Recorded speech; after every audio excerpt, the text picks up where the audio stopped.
Knowing, I guess knowing a little bit about Kevin, has he ever told you something called the Sapir-Whorf hypothesis before? No, okay. No, no. um, no, it's just I thought it was very interesting. It's actually a really simple idea, but like a long time ago, a bunch of linguists came together and they basically said, "Hey, the point of learning a language is not just to like learn the words, but it also gives you, I guess, a kind of worldview." And when Jude and I first like kind of knew about the Kristang language, that was the thing that stood out to us a lot, like how the whether like how the Kristang see the world and almost like also the cosmological view of the world. Um, so I'm wondering, I guess, if it might be a little difficult to answer, but have you like changed any way you've seen things since learning the language?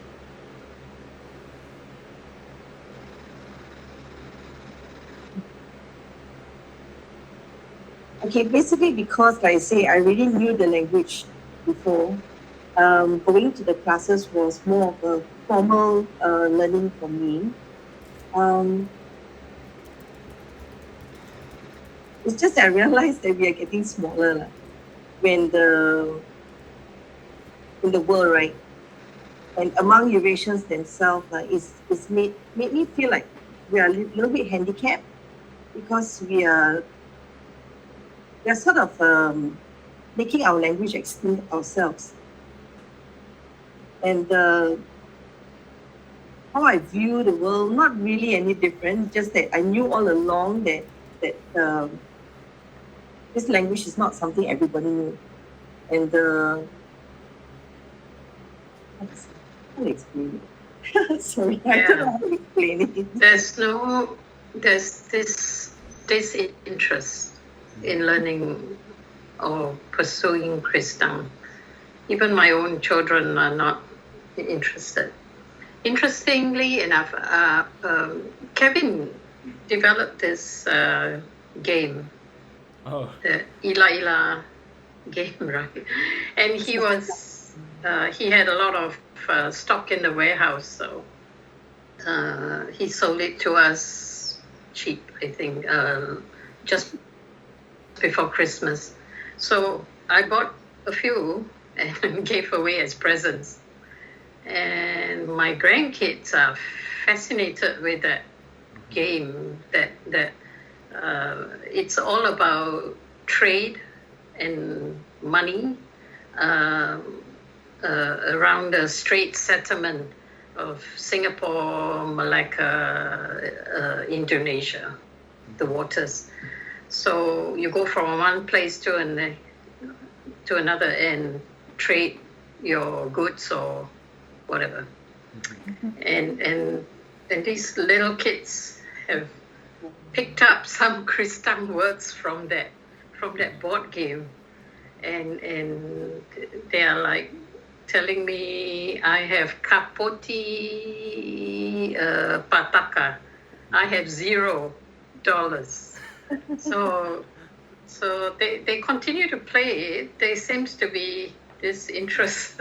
So it's a good change from online games or virtual games that they can, focus at least an hour playing this game, and they continue to play it. So I think when they are a bit bigger, I'll encourage them to join Kristang and take it out. Because right now, school-going kids are feeling very stressed.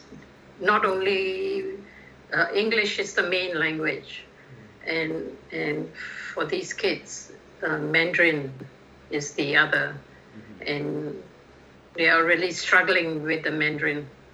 So I don't really want to pile Kristang on them at this stage. Let them learn it when they have interest, when they are bigger.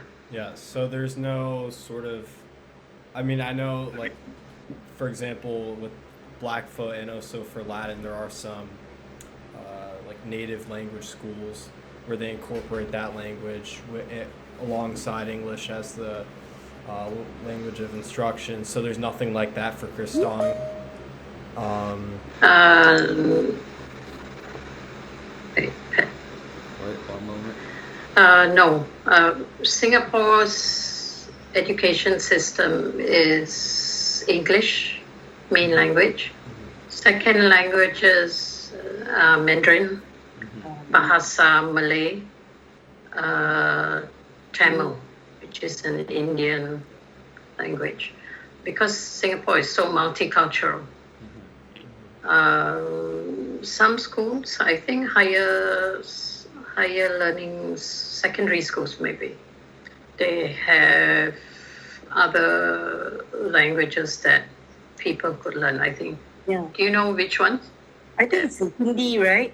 Hindi? I noticed that the school here, the primary school that she used to attend, which is near my block, Right. they actually have another language, Hindi, but the children take it outside of the normal school curriculum. But it is still part of their language, a second language that they are taking.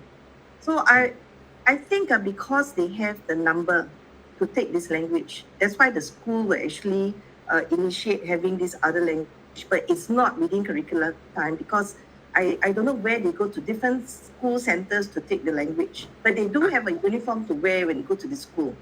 So Right. if it's Kristang that we want to highlight, right, we must have the number so Yeah. that the school can run it as an initiative as well. But I believe right now we don't have that number. That's why we cannot even bring it forth to Ministry of Education that we want to have this as another language in there. Yeah, the Indian migrants that came to Singapore, I think the initial bunch was South Indians. So that's where the Tamil language got incorporated into the education system. But in recent years, other migrations from the north of India who don't speak Tamil, they speak Hindi. So they came and they lobbied for Hindi to also be a part of the second language. Second languages are compulsory here. Yeah. So English is the main second language. It's compulsory until year 10, Yeah. secondary 4 at least. Or O levels. Yeah, Yeah. because we do O levels, the British O levels. Yeah. In case you didn't know, Singapore is from a British legacy.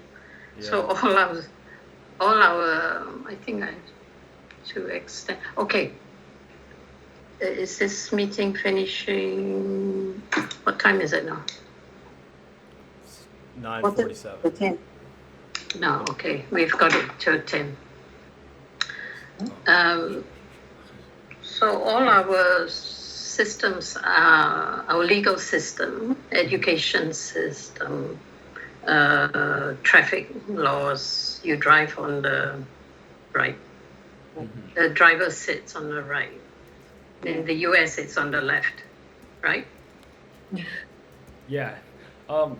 Yeah, driver's seats on the Yes. left. Yeah, it's the other way around. Asia, Yeah. in Singapore, it's on the right. Uh-huh. So our culture, a lot of our laws, education systems, Derived so from we the- speak British English, Yeah. not American English. Uh-huh.